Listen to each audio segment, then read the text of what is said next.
a very important message tonight. Please stop smashing your Keurig coffee machines. What the f is happening here? Why is Sean Hannity, the most recognizable face on Fox News, begging his viewers to stop smashing their Keurigs?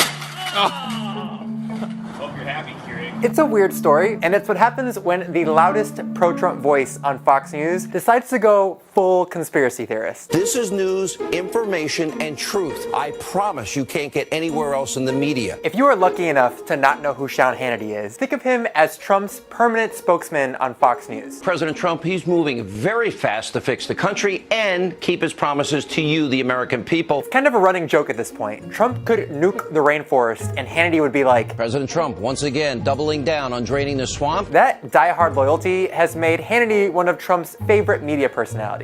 You have been so great, and I'm very proud of you.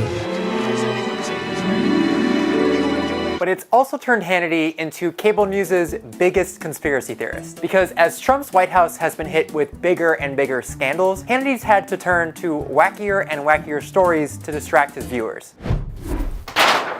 Come on, man, I'm doing my job. Hannity's favorite conspiracy theory is his deep state shtick. The deep state. Deep state leaks. Deep state that has been leaking on you. The belief that government agents are secretly conspiring to sabotage Trump and remove him from office. An unelected part of your government looking to overturn the results of a duly elected president. That's long been a talking point for conspiracy theorists like Alex Jones. We're in a war with the deep state. But Hannity has brought it mainstream. They're planning a hot coup. The soft coup's the buildup. A soft coup is underway. They're a clear and present danger running around inside our country. And what is becoming now a clear and present danger. Now Sean Hannity has said what I've been warning you of, word for word. Hannity's also been a major promoter of the Uranium One story. The corrupt Uranium One deal. It's a conspiracy theory that claims Hillary Clinton helped sell uranium to the Russians in exchange for donations to the Clinton Foundation. It's a batshit theory that's been debunked repeatedly, including by Fox News. The accusation is predicated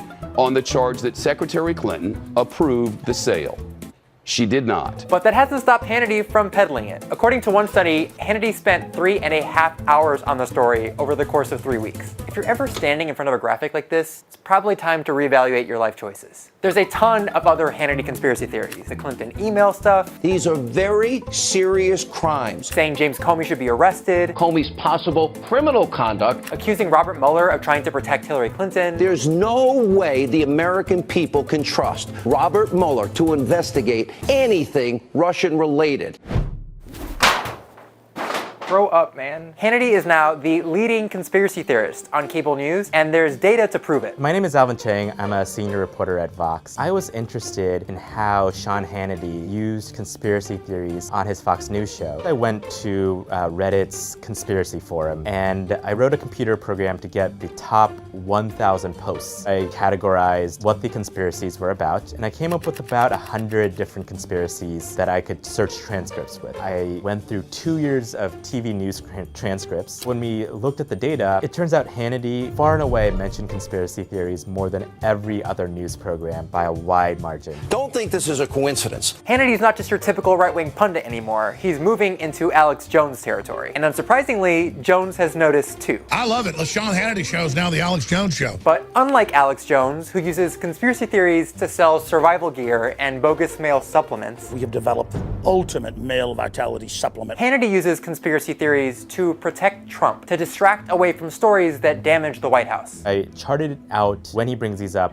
over time, and it seemed like conspiracy theories were mentioned most when Trump was going through some kind of scandal. None of that is related to President Trump. None of it, zero, is related to his campaign. If you look at how much Hannity mentioned conspiracy theories in those times, they're spiked, and they're related to the news of the day. They're related to the scandals that the Trump administration is going through. Fox's best defense of this stuff is that Hannity isn't a real journalist. He's an opinion host, so what he says doesn't really matter. But that distinction between news and opinion is rarely clear on Fox. Look at the way Hannity introduces these segments about Uranium One and the deep state. Explosive new evidence in what is becoming the biggest scandal, or at least one of them in American history. Now, It's hard to tell that this is opinion, right? It looks just like a news segment. And though Hannity sometimes denies being a journalist, I'm not a journalist, I'm a talk show host. he's recently taken to calling himself a serious reporter. I'm a journalist, but I'm an advocacy journalist. I also do journalist work.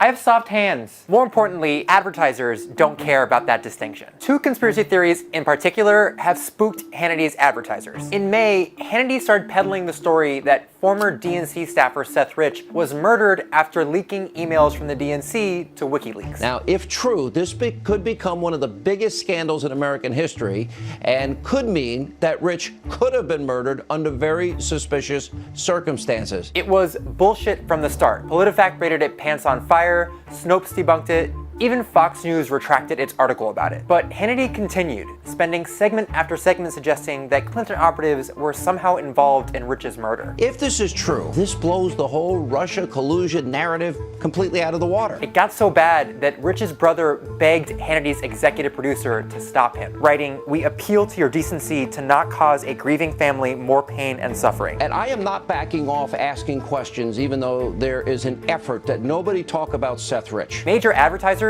like Cars.com pulled their ads from Hannity's show, and eventually Hannity backed down. Out of respect for the family's wishes for now, I am not discussing this matter at this time. But on Twitter, he promised he'd keep looking into it, saying, "I am closer to the truth than ever. Not only am I not stopping, I am working harder." A few months later, Hannity spooked advertisers again, when Alabama Senate candidate Roy Moore, who Trump endorsed, was accused of multiple cases of sexual misconduct, including child molestation. Hannity came to his defense. How do we ascertain what happened 38 years ago? None of us know the truth of what happened 38 years ago. Do people do it for money? Do they do it for political reasons? Is that more common than people would think? Oh, definitely. They will lie to make money. That prompted another wave of advertiser panic, including from Keurig, which pulled its ads from Hannity's show. And this time, Hannity lashed out. He retweeted a video of one of his supporters smashing their Keurig machines, tweeted a 2015 article about Keurigs being covered in mold, and suggesting he'd give free coffee makers to the best videos of people smashing their Keurigs. Eventually, Hannity backed down again. Please stop destroying your coffee machines. But not before advertisers like Volvo and Realtor.com suggested they might pull their ads too. Everything about this story is so embarrassing.